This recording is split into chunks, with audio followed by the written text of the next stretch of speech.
Most people think wars are decided by strength. They are not. They are decided by structure. And once you understand that, Iran starts to look very different. Because on paper, it doesn't look particularly strong. It's been under sanctions for years. It spends far less on its military than the US, for instance. It doesn't project power globally in the same way Western countries do. So the conclusion seems rather obvious. If conflict escalates, Iran loses. But that conclusion, in my view, rests on a very basic misunderstanding. It assumes war is about winning quickly. Iran isn't built for that. It's built to last. And that changes the entire picture. If you look at countries that collapsed under pressure, they usually share the same weakness. They are highly centralized. Everything runs through a few key systems: government, military, economy. Once those are disrupted, everything else follows. We saw that in Iraq. It looked strong from the outside until the structure broke. Iran is not built like that. It's not a rigid system. It's a flexible one. You apply pressure and it doesn't shatter. It adjusts, it shifts. And there's a deeper layer to this as well, which is worth bearing in mind. Iran is not just a modern state. It's the continuation of a civilization that goes back thousands of years. Empires have passed through it, invaders have come and gone, and yet it persists. This matters enormously because a country with that kind of history doesn't respond to pressure in the same way as a younger state. It doesn't panic because it's used to this sort of thing, It absorbs pressure, it adapts because it expects pressure. Sanctions are a good example, for instance. For most countries, sanctions are a shock. For Iran, they are part of the environment. It has been dealing with sanctions for decades. So instead of collapsing, it simply adjusts. Trade routes change, financial systems adapt, new partners emerge. It's not efficient, it's not clean either, but it works. And in situations like this, working is enough. Now let's talk about something most people overlook in my view: cost. Because modern war is not just about who has the better weapons, it's about who can afford to keep using them. Iran has invested heavily in relatively low-cost systems. Drones that cost tens of thousands of dollars only, missiles that are far cheaper than the systems used to intercept them. Now compare that to the other side. Intercepting those systems can cost millions. So you end up in a situation where one side is spending relatively little and the other side is spending a lot to respond. And this is not a one-off. It can happen again and again. And that's not just a military problem, that's a financial one. You don't have to win every engagement, in my view. You just have to make it expensive enough for long enough. Iran doesn't need to dominate in order to win this war. It simply needs to sustain. Now look at the geography, because geography is not just background. It shapes how wars are fought. Iran is large. Iran is massive. It's mountainous. It's a difficult terrain. This alone complicates any attempt to operate there. But more importantly, Iran sits next to one of the most important choke points in the world, the Strait of Hormuz. A huge proportion of the global oil passes through it. Iran doesn't need to control it completely. It just needs to disrupt it, even slightly. That's enough. Enough to affect markets, as we have seen over the last few weeks, and enough to raise prices, enough to create uncertainty.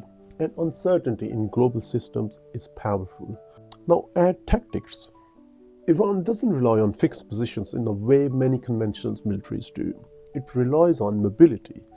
Missile systems mounted on vehicles, dispersed across difficult terrain, especially in mountainous areas. They are not static targets either. They move, they come out, they fire, and they disappear again, back into the terrain that is difficult to monitor and even harder to fully neutralize. This creates a very specific problem in my view. You can strike locations, right? But you can't easily eliminate the capability because it keeps moving. The same approach applies more broadly. Strike and withdraw, fire and conceal, short exposure, maximum survivability. Now add unmanned systems. Not just aerial drones, but also small naval platforms and underwater devices. Low cost, hard to detect, sometimes designed for one-way missions. Individually, they are not overwhelming, but that is not their purpose. Their purpose is disruption. To force a response, to create uncertainty, to stretch the system.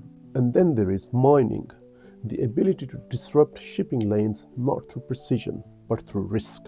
Because once a route is seen as unsafe, behavior changes, insurance costs rise, traffic slows, routes shift as we have seen of late, and the impact spreads far beyond the immediate region.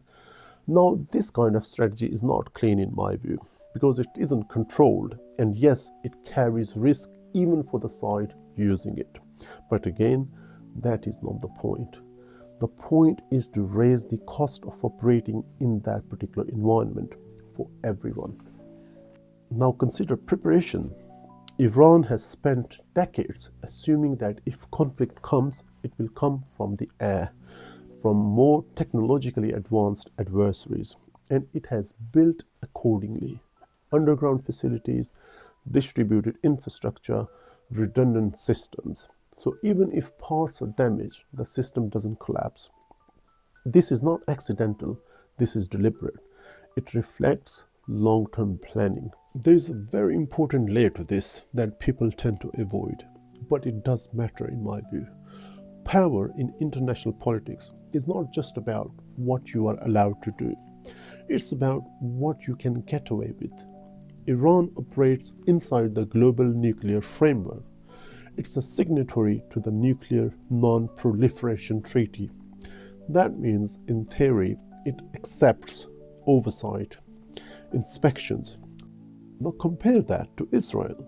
Israel is not a signatory to that treaty. It's widely understood to possess nuclear weapons, and yet it operates outside that framework entirely. No formal commitment whatsoever, no same level of inspection, no equivalent constraints. And that creates a very different dynamic in my view, because what you are looking at is not a level playing field at all. It's a system where different countries operate under different expectations. And this matters because from Iran's perspective, this is not just about capability, it's about credibility, it's about leverage. Because if one side is allowed ambiguity, the other side will use ambiguity as well. And that brings us back to the core point. Iran doesn't need absolute power.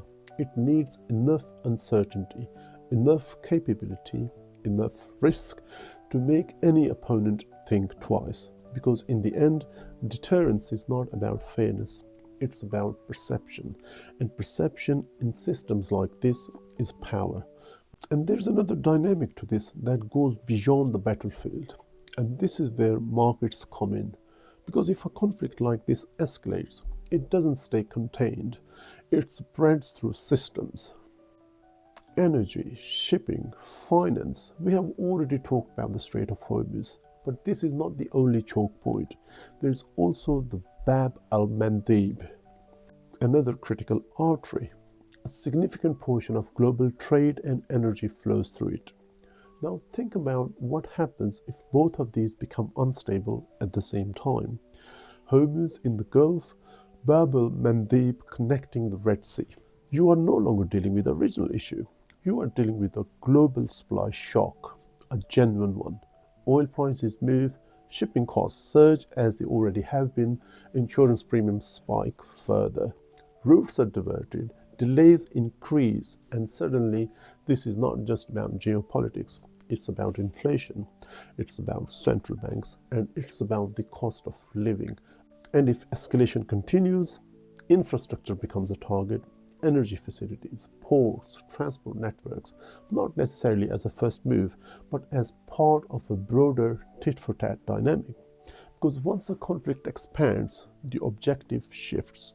It is no longer just about military targets, it becomes about pressure, economic pressure, systemic pressure, and that feeds directly into markets because markets don't price certainty, they price risk. And in a situation like this, risk doesn't increase gradually, it simply jumps suddenly. And when that happens, everything reprices energy, equities, currencies, pretty much everything. Now let's step back and look at the bigger picture.